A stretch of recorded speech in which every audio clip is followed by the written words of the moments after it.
lot from the government side, especially one on the National E-Mobility Mission Plan 2013, which targets a sale of about 6 to 7 million EVs by 2020, and definitely there is going to be a huge opportunity. Why? Because we can save more than about 60%, that is 64% of the anticipated passenger road-based mobility-related energy demand. So that's going to be a huge saving from the energy side, and also we are going to save about 37% of carbon emissions by 2030 by using shared vehicles, by using electric vehicles, and also by using more of a public transportation system. So we have excellent speakers here, Raj, Karthik and Yuvraj. Each one of them represent a different segment within the topic, which is the e-vehicles, especially focusing on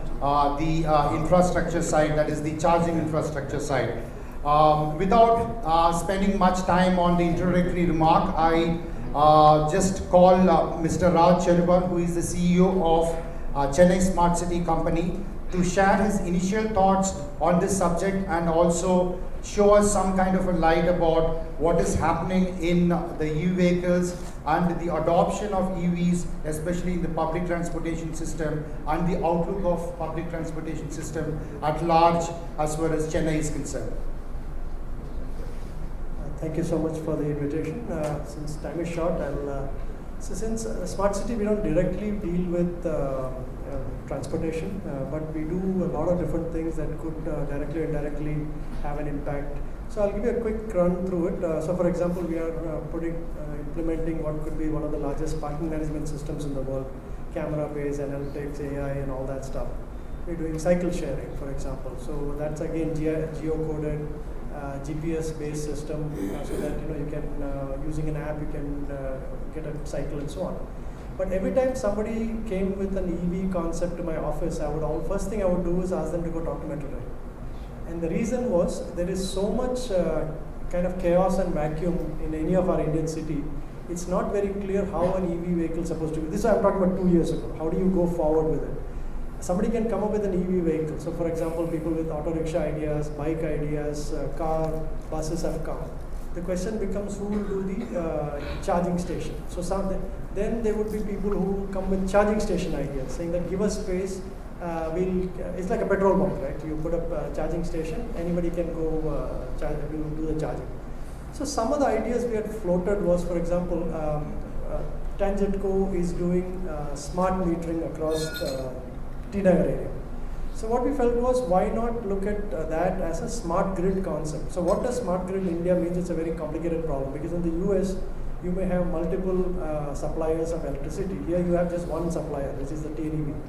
But the issue is what happens when you put a lot of solar power, etc. What happens to the grid resonance, etc., etc. So what is smart grid in India is an entirely new topic. So hopefully we'll start working on that. But in that context, what we had thought about, and Tangentco chairman, earlier chairman and current chairman had thought about, was why not extend that idea from solar all the way to smart grid, storage of electricity in batteries, city level batteries. Today the price is too high, price may come down tomorrow. On a cloudy day when solar is not working, they will complain that EV is not supplying electricity, so the battery can release all these fancy concepts on paper, but then how do you translate that into reality in India was a concept.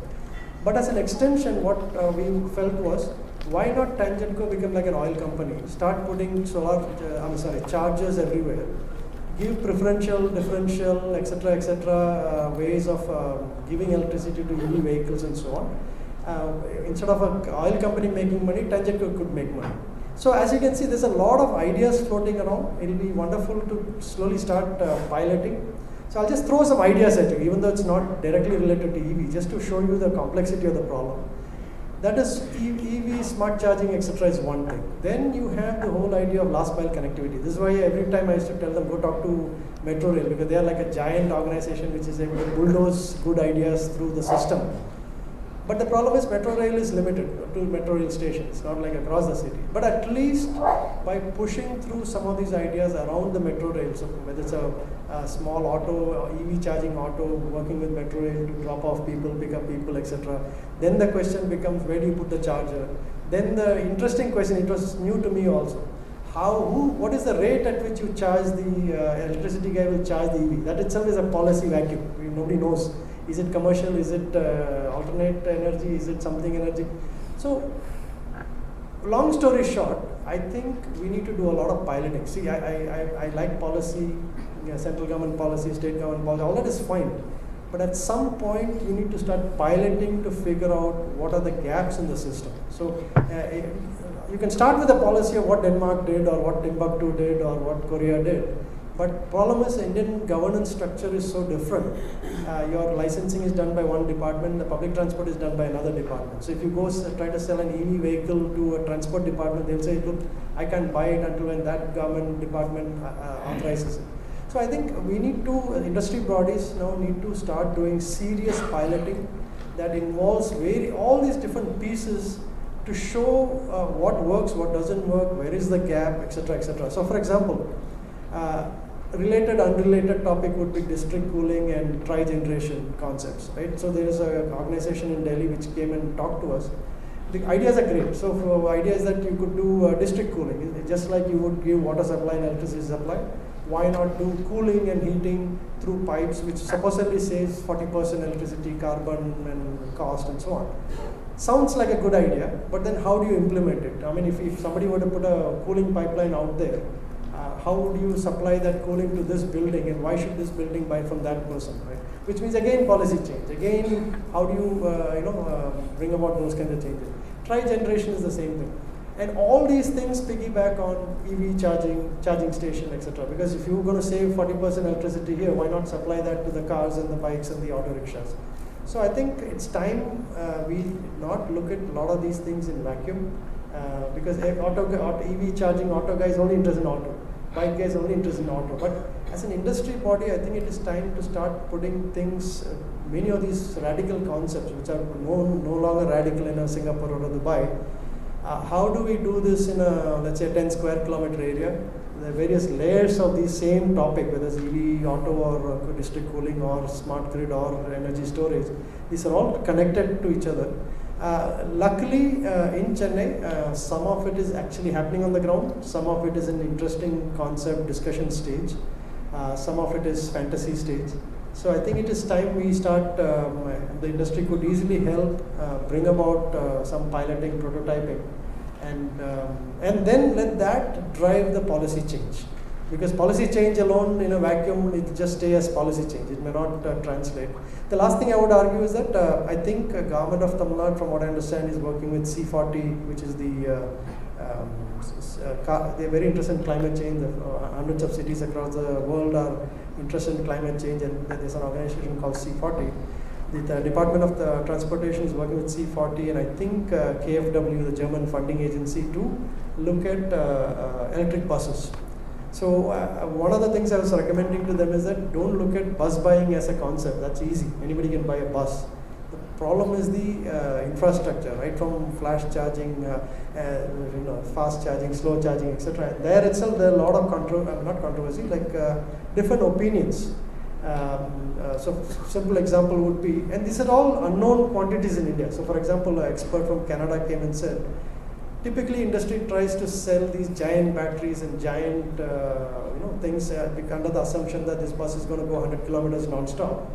If you do analysis in India, what you realize is the buses are not going to go 100 kilometers. They are actually going to go enough distance for you to be able to change the battery, which means the entire battery cost, the size of the battery, weight of the battery, everything can come down.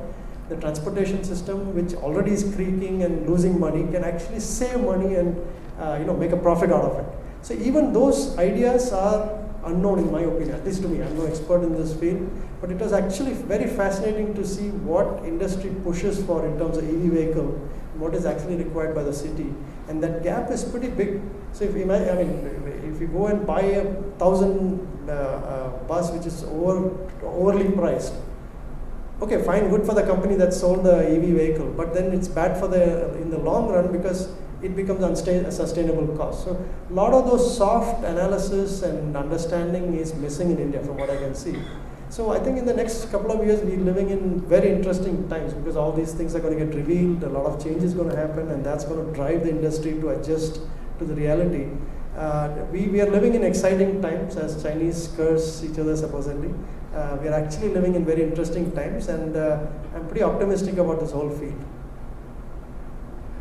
Thanks, Raj. You touched upon the bus charging challenges, and also you said that procuring bus is so easy.